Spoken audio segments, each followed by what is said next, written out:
Hello, pine trees and mushrooms. I'm G Grizzly, the grizzly bear. Today's tutorial will walk you through the basics of participating in the Great Berry Battle board game. We will explain how to get started, what action tokens are and how to use them, how to attack players, and more. Let's start at the beginning. When you decide to play the Great Berry Battle board game, you will be given a basic pine tree or mushroom character.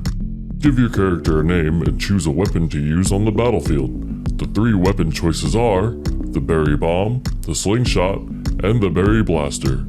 Each weapon has a different range and deals a different amount of damage. The range signifies the max number of spaces away from yourself that you can attack players or enemies. A weapon's critical damage is determined by adding 50% of the base damage. This counter shows how many action tokens you currently have. Action tokens are required for 5 scenarios: attacking players and enemies, consuming coated berries, moving spaces, using special items, and switching weapons. The number of action tokens required is dependent on which action is being taken. Action tokens can be earned from winning games, challenges, and more. Each stream, a daily package will be available for each player as a Fluffleberry redemption. The daily package will contain 5 action tokens and 2 regular berries. Once you're all set up, your character will be placed on the board in the center of your base. Team Timber's base is located within the orange borders, while Team Cloud's base is located within the purple borders. Team Cloud members cannot enter or fire at the spaces that make up Team Timber's base, but Team Timber members can fire while sitting in their base. The opposite is true for Team Cloud's base as well. From here, you can move to any adjacent space, but you may not move beyond the red borders. Moving one space requires 1 action token and must be redeemed as a Fluffleberry redemption. Upon redeeming a move, please specify which space you will be moving to. For instance, this pine tree is currently on 5D.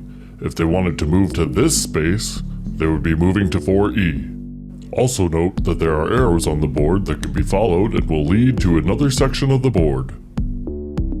Explore the board enough and you will find loot chests on the ground. There are 3 different kinds of chests: bronze, silver, and gold. Each of these chests contain different types and amounts of loot. The loot from these chests can be picked up by stepping on the space they occupy. After picking up a chest, Pine will use a command in chat to determine the specific loot that you have collected. All possible items and odds will be posted on a document listed in the description. Attacking a player costs 1 action token and requires a berry. Once you are in range of an opposing TVC member, you can choose the attack redemption. Please specify who you will be attacking and if you will be attacking with regular berries, flamin' berries, or frozen berries. Each attack has an 80% chance of getting a normal hit, a 10% chance of getting a critical hit, and a 10% chance of missing entirely. You may attack your opponent as many times as you would like until they reach 0 HP. You do not have to wait for an attack from them to send additional attacks as long as you have enough berries and action tokens. If you are feeling dissatisfied with your weapon choice, you may switch to a different weapon for 8 action tokens. You must be in your team's base when switching weapons. Well, that's all for today's tutorial.